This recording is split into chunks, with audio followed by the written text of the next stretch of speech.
విజయవాడ శివార్లలో సినీ వక్కీలో హత్య జరిగింది. ప్రేయసి ప్రియుడు కలిసి ఒకరికి ఒకరు హత్య చేసుకున్నారు.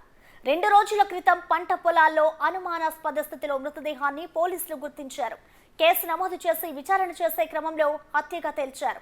భర్తను జైలుకు పంపడానికి ప్రియుడితో కలిసి భార్య మర్డర్ ప్లాన్ చేసింది. డబ్బులకు ఆశపడి మరో వివాహిత నాగమణి ప్రాణాలు పోగొట్టుకుంది.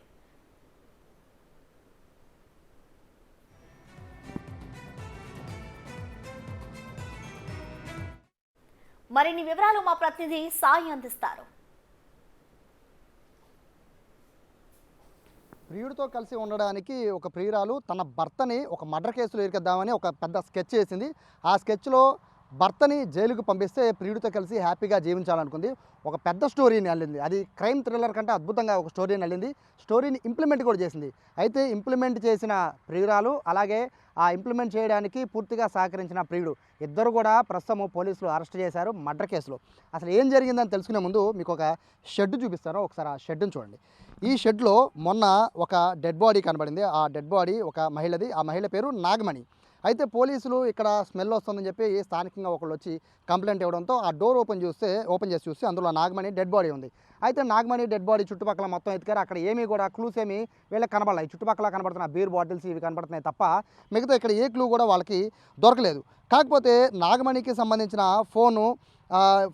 నాగమణి ఫోన్ కూడా ఇక్కడ పడి ఉండడంతో ఆ నాగమణి ఫోన్లో అసలు నాగమణి ఎవరు, నాగమణికి ఈ మర్డర్ ఎందుకు చేశారు, నాగమణి ఎవరితో గొడవలు పెట్టుకుందా అనే కోణంలో పెనమలూరు పోలీసులు విచారణ చేశారు.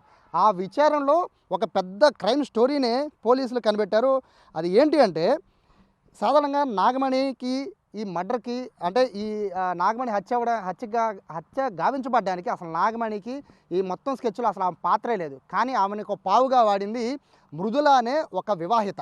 మృదుల, ప్రవీణ్ ఇద్దరికీ పెళ్ళయింది, ఇద్దరికీ పిల్లలు ఉన్నారు. కానీ ఇద్దరు వివాహేతర సంబంధం పెట్టుకున్నారు. అయితే పదే మృదులకి గొడవ జరుగుతూ ఉండడంతో తన పిల్లలకు బాగాలేదని మృదులని పెద్దకి ఇంటికి పిలుస్తూ ఉండడంతో ఎలాగైనా మృదుల భర్తని సైడ్ చేద్దామని ప్లాన్ చేశారు. మృదుల అండ్ ప్రవీణ్ అంటే ప్రియురాలు ఇద్దరు కలిసి తన భర్తను సైడ్ చేద్దామని ప్లాన్ చేశారు. సాధారణంగా భర్తను చంపేస్తే డౌట్ వస్తుందని భర్తని మర్డర్ కేసులో ఇరికించాలని చూశారు. కానీ ఎవరిని మర్డర్ చేయాలి అని ఆలోచిస్తే ప్రవీణ్కి బాగా తెలిసిన నాగమణిని ఇక్కడికి పిలిపించారు. అయితే నాగమణి ప్రవీణ్ మాటలు విని ఇక్కడికి వచ్చింది. ఈ లోపలికి వచ్చాక ఒక ప్లాన్ని గీశారు. ఆ ప్లాన్లో భాగం ఏంటి అంటే ఎవరైతే నాగమణి ఉందో నాగమణి ఫోన్ని తీసుకొని ఇక్కడ వాయిస్ రికార్డ్స్ని నాగమణిని ఇదే లోపల షెడ్లో వాయిస్ రికార్డ్స్ని వినిపించాలి అని చెప్పాలని చెప్పి ప్రవీణ్ కోరాడు. ఆ వాయిస్ మెసేజ్లో ఏముందంటే మృదుల భర్త ఎవరైతే ఉన్నారో మృదుల భర్తతో నాకు ప్రాణహాని ఉంది, నాకు అతనితో అక్రమ సంబంధం ఉంది, నన్ను చంపేయాలని చూస్తున్నాడు, నేను కనుక చనిపోతే పూర్తిగా మృదుల భర్తే కారణం అనేది ఆ వాయిస్ రికార్డులో ఉంది. అంటే ఈ నాగమణి చనిపోతే దానికి కారణం మృదుల భర్త అనేది చాలా క్లియర్గా పెట్టి ఆ వాయిస్ మెసేజ్ని మృదుల భర్తకి మృదులకు కూడా ఈ ప్రవీణే పంపించాడు. సో ఈ విషయాన్ని తెలుసుకున్నాక అంటే ఈ వాయిస్ మెసేజ్ని కనుక మృదుల వాళ్ళ భర్తతో గొడవ పెట్టుకొని నువ్వు అక్రమ సంబంధం పెట్టుకున్నావని గొడవపడి ఇంట్లో నుంచి బయటకు వచ్చేసి ప్రవీణ్తో కలిసి ఉండాలనేది మొత్తం స్టోరీ సారాంశం. అయితే ఇక్కడ వరకు బాగానే ఉంది. ప్లాన్ అంతా పక్కడ్బందీగా ఇంప్లిమెంట్ చేశారు. బట్ నాగమణితో వాయిస్ కాల్స్ రికార్డు చేయించిన అనంతరం నేరుగా ఇదే ఆవిడ షెడ్లో నుంచి బయటకు వస్తున్న సమయంలో ఒక్కసారిగా మెడకి చున్నీ వేసి ప్రవీణ్ అక్కడికక్కడే గొంతు నొక్కి చంపేశాడు. సో ప్రవీణ్ ఇక్కడ హత్య చేశాడు. సో ఇక్కడ నాగమణి అక్కడికక్కడే కుప్పకూలిపోయి చనిపోయింది. సో నాగమణి చనిపోయింది. నాగమణి చావు కారణం ఎవరు అంటే ఆవిడ ఫోన్లో ఉన్న వాయిస్ మెసేజ్ల ప్రకారం మృదుల భర్త ఈ మొత్తం హత్యకు గల కారణం అని అందరూ నమ్మాలని చెప్పి సేమ్ స్కెచ్ని ఇంప్లిమెంట్ చేశారు. పోలీసులు కూడా మొదట మృదుల భర్తని తీసుకొచ్చి ఎంక్వైరీ చేశారు. ఆ టైంలో ఏం చేస్తున్నావు, నీకును నాగమణికి ఏం సంబంధం అని కూడా విచారణ చేస్తే ఆ మొత్తం సంబంధించిన మొత్తం కాల్ డేటా లిస్టు మొత్తంలో కూడా పోలీసులు చాలా చిన్న క్లూని పెనమలూరు సిఐ రామారావు పసిగట్టాడు. అదేంటి అంటే మృదుల భర్తకి వచ్చిన మెసేజ్ అలాగే మృదులకి వచ్చిన మెసేజ్ కూడా ఈ ఫోన్ నెంబర్ నుంచి వచ్చింది. అయితే మృదుల భర్త మృదులకి తప్ప ఇద్దరికి ఉన్న పర్సనల్ ఫోన్ నెంబర్ వాళ్ళిద్దరు పర్సనల్గా ఒకే నెంబర్ని తీసుకున్నారు. ఆ నెంబర్ మూడో వ్యక్తికి తెలియదు.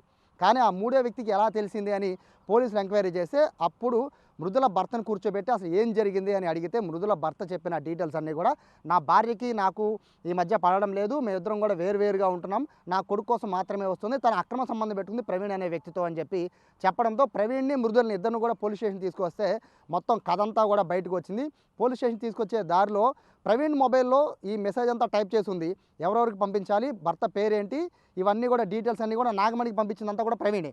సో నాగమణికి ప్రవీణ్కి కాస్త దూర పరిచయం ఉండడం, అలాగే కాస్త డబ్బులు ఇస్తాను ఇటువంటి నాకు హెల్ప్ చేసి పెట్టమని నాగమణిని ఇంత దూరం కూడా తీసుకురావడం. బేసిక్గా నాగమణి కృష్ణలంకలో ఉంటుంది, బాలాజీ నగర్లో. బట్ అక్కడి నుంచి పెనమలూరు పోలీస్ స్టేషన్ పక్కన కామినేని హాస్పిటల్ 100 అడుగుల రోడ్డు ఉంది, 100 అడుగుల రోడ్డు దగ్గరికి ఇక్కడికి తీసుకొచ్చి దారుణంగా హత్య చేసి ఆ హత్యని నేరుగా మృదుల భర్త మీదకు తోసేద్దామని చెప్పి పక్కడ్బందీ ప్లాను ప్రీ ప్లాన్డ్గా నీట్గా సెట్ చేసుకుని వచ్చి చంపేశారు. బట్ చంపేసి ఇద్దరు కూడా సైలెంట్ అయిపోయారు. ఈ మొత్తం కేసుని మొత్తాన్ని కూడా మృదుల భర్త మీదకి నెట్టేద్దాం అనుకున్నారు. స్టేషన్కి పిలిపించారు. పోలీసులు స్టైల్లో విచారణ చేస్తే మొత్తం తీగ మొత్తంలో అయితే డొంకంతా కదిలి ప్రస్తుతం ఆయన్ని నాగమణిని మర్డర్ చేసింది మృదుల ప్రియుడు ప్రవీణ్, సహకరించింది మృదుల, ఆయనతో పాటు మరొక కుర్రాడు. మొత్తం ముగ్గురు ఈ మర్డర్ కేసులో ఉన్నట్టుగా తెలిసింది. మృదుల భర్తనైతే ప్రస్తుతం పోలీసులు విడిచిపెట్టారు, అతను తప్పు లేదని.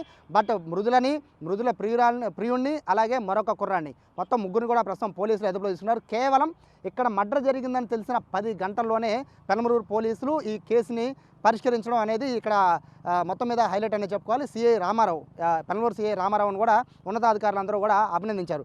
ఓవరాల్గా ప్రస్తుతం ఈ మర్డర్ కేసుకి సంబంధించిన ఫర్దర్ అప్డేట్స్ అనేవి పెనమలూరు పోలీసులు ఇంకా ఎంక్వైరీ చేస్తున్నారు. దీనికి ఇంకేమన్నా కథ ఉందా అనే విషయంలో ప్రస్తుతం పోలీసులు ఎంక్వైరీ చేస్తున్నారు. డిఎస్పీ జయసూర్య అలాగే పెనమలూరుకి సంబంధించిన సిఐ ఇద్దరు కూడా ఈ కేసుని ఇంకా ఫర్దర్ ఇన్వెస్టిగేషన్ కోసం ఇంకా చేస్తున్నారు. అనుమానాస్పద మృతిగా కేసు నమోదు చేసిన మొదట ఈ బాడీని ఇప్పుడు ఫైనల్గా దారుణ హత్య కింద ప్రస్తుతం పోలీసులు కేసు ఫైల్ చేసి విచారణ చేస్తున్న పరిస్థితి కనబడుతోంది. కెమెరా పర్సన్ వినయ్తో సాయి, బిగ్ టీవీ, పెనమలూరు నుంచి.